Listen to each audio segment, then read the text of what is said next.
Hello, YouTube. For years, I have been on a quest of sorts to learn of ancient Greek presence in Central Asia. It has to do with an ancient legend from about 1,000 years before the great conqueror arrived there. But that's not what I want to discuss now. However, the unusual objects the legend described are allegedly hidden in one of the ancient Greek cities in Central Asia. So I followed the news of archaeology from there to hear of any unusual finds, like this one. In the spring of the year 327 before Common Era, Alexander the Great reached Central Asia, pursuing the provincial governor of Bactria, Oxartias. Here, Macedonian soldiers were forced to storm impregnable fortresses, hanging from cliffs like huge eagle nests. One of these fortresses may have been Uzundara, located in the Baisun Mountains in the south of modern Uzbekistan. The altitude is 1,650 meters above sea level, truly an eagle's nest, the citadel of the Uzundara mountain fortress. Bactria is a historical region in the adjacent territories of Uzbekistan, Tajikistan, and Afghanistan, between the Hindu Kush mountain range in the south and the Fergana Valley in the north. The capital of the country was the city of Bactra in northern Afghanistan of today, if you look at who is in that territory now. Since 2013, Russian and Uzbek scientists have been conducting large-scale archaeological excavations at the site of the fortress, and in 9 years, as Nigora Dvurechinskaya, head of the Bactrian detachment of the Central Asian Archaeological Expedition of the Institute of Archaeology of the Russian Academy of Sciences, admitted at a recent press conference they managed to open a significant part of the ancient fortress and discover many very interesting artifacts on its territory. Alas, no trace of Alexander himself or the provincial governor Oxartias could be found, and it's not surprising. Most likely Uzundara was built later, at the very beginning of the 3rd century before Common Era, under the founder of the Seleucid dynasty, Seleucus I Nicator. The earliest finds date back to his reign. But thanks to the results of the excavations, scientists were able to answer questions that they have been struggling with without exaggerations for centuries. So more than one generation of scientists wanted to know. Over the years of excavations, it became clear that the Uzundara fortress is one of the key links of a large fortification system that was located on the northwestern border of ancient Bactria, according to Nigora Dvurechinskaya. The Great Bactrian Wall, as they call it, the scientists, stretches for tens of kilometers and includes about 20 fortifications, watch towers, long walls that enclosed entire oases. These are quite large-scale objects that provide unprecedented materials on the culture of the Greek Macedonian garrisons that were located on this territory. The headpiece of a Greek helmet found on the territory of the fortress. Look at it. According to the archaeologists, a small, but at the same time the main part of the fortress, its citadel, was completely opened and thoroughly studied. It can be seen that it was well fortified around the perimeter, Dvurechinskaya confirmed. It looks like a quarter circle in the plan. It is surrounded by double walls with shooting galleries. There are 5 towers. In the center, there is a large house with 2 basements, rectangular and oval, with a complex hydro-engineered structure. It was probably the home of the Frurarch, that is the strategist, commander of this fortress, and a significant part of this defensive system.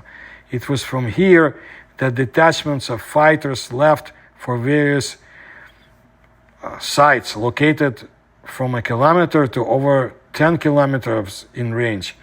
They found a huge number of flasks at the Uzundara fortress, silver and bronze coins of the Greco-Bactrian king Euthydemus I, as well as an arrowhead.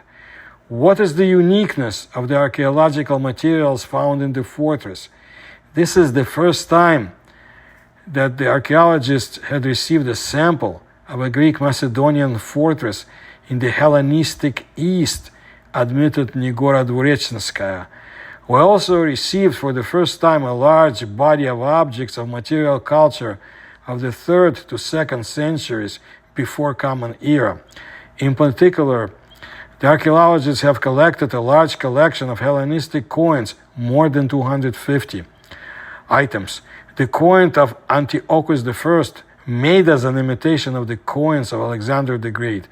Among them are posthumous issues of coins of Alexander the Great, coins of the kings of the Seleucid dynasty, as well as the rulers of the Greco-Bactrian kingdom, which in the 3rd century before Common Era separated from the Seleucid Empire and became independent. The coins found are available in denominations from bronze leptas to silver tetradrachms. And this tells us that here in Uzundara, in the year of early Hellenism, there was not just money circulation, but it was highly developed. Thus, the hypothesis that northern Bactria was not part of the monetary circulation zone before it became part of the Kushan kingdom. The Kushan state was formed in Bactria in the 1st century Common Era, after the fall of the Greco-Bactrian kingdom, and existed until the 4th century. That hypothesis has been refuted. In addition, according to Nigora Dvurechinskaya, the study of the fortress made it possible to determine the borders of the Greco-Bactrian kingdom. There has been a dispute over the northern borders of Bactria for centuries. Today there is no doubt that it was here, within the Great Bactrian Wall, that the northwestern border of the kingdom was located. Previously, some scientists believed that it passed along the Amudarya River, which in ancient times was called the Oxus. Another interesting discovery which took place, however, not in this, but in the last archaeological season, sheds light on the last days of the Uzundara fortress. Crossbow bolts were found in various places. All of them date back to a fairly late period, the 1st century Common Era. And as the scientists have found out, these items belong to soldiers from China. It is known that in the year 97, the military commander of the Han Empire, Ban Chao, with a 70,000 strong army, made a great campaign in Central Asia, reaching the shores of Caspian Sea. It was probably during this expedition that the ancient fortress of Uzundara was stormed. By the way, Ban Chao was to make connections and relationship with the Roman Empire, but through a twist of fate, he was not able to do it. Otherwise, ancient China and ancient Rome would have direct relationship, trade, and who knows what else. After the murder of in the year 309 of the legitimate heir, Alexander the Great's son, Alexander, as well as his mother, Oksana, and the waves of royal proclamations in the years 306, 305 before Common Era, by the year 300, a system of new Hellenistic states had taken shape. Seleucus I and his son Antiochus I created the Seleucid Empire and founded several Greek cities in eastern Iran, and for a while Greek became the main language of the empire.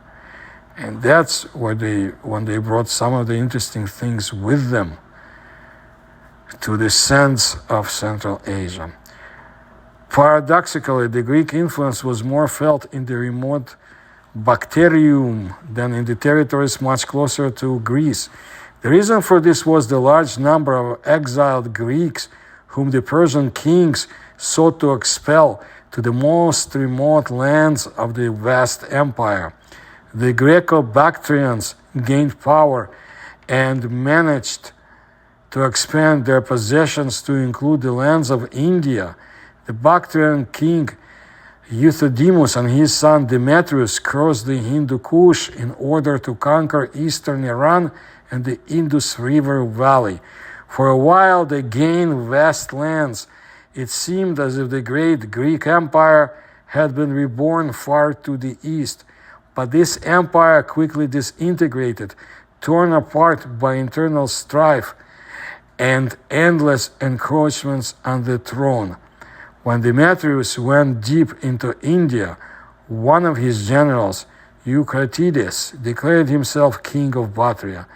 This step led to the emergence of a whole string of self-appointed kings and their struggle against each other. I will keep my eyes open to more discoveries in Central Asia pertaining to the ancient Greek times, and we'll see what happens more with the discoveries in this very interesting ancient citadel found in Uzbekistan, this Uzundara fortress. And I'll tell you about it. You can find more about Bactria and exploits of Alexander the Great, or Iskander, as he is called in the Middle East, and some of the very interesting and paranormal phenomena associated with that period. I want to thank you for your attention to my work. If you can support the research, you can do so through the links found in the description to this video. Please like my videos and subscribe to my channel and make sure you're notified of new videos. Thank you.